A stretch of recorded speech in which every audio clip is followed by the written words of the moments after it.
আল্লাহ তাআলা তাদের মনের মধ্যে অঢেল শান্তি, প্রশান্তি, সুখ দিয়া ভরপুর করে দিয়েছেন। সুবহানাল্লাহ। আলাদা কোনো রাস্তা নাই। রাস্তা শুধু একটাই, সেটা হলো কি? রাসূল সাল্লাল্লাহু আলাইহি ওয়াসাল্লামের দেখানো পথ। রাসূল সাল্লাল্লাহু আলাইহি ওয়াসাল্লামের দেখানো পথে আসবেন। রাসূল সাল্লাল্লাহু আলাইহি ওয়াসাল্লামকে অনুসরণ করবেন, অনুকরণ করবেন, মানবেন।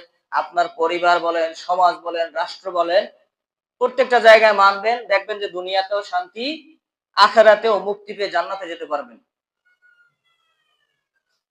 হয়তো অনেক সময় দেখা যায় যে যারা আল্লাহর পথে চলে তাদের উপরে বিপদ আসে একটু বেশি। আসতে পারে, কিন্তু উপর থেকে বিপদ আসলেও তাদের মনের মধ্যে শান্তিতে ভরপুর থাকে। তারা খেয়ে থাকলেও আলহামদুলিল্লাহ বলে, না খেয়ে থাকলেও আলহামদুলিল্লাহ বলে।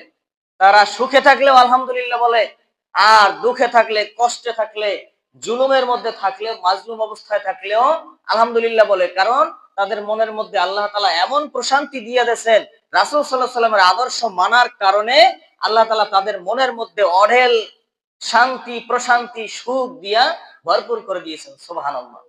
যার জন্য দুনিয়ার কষ্ট তাদের কাছে কষ্ট মনে হয় না।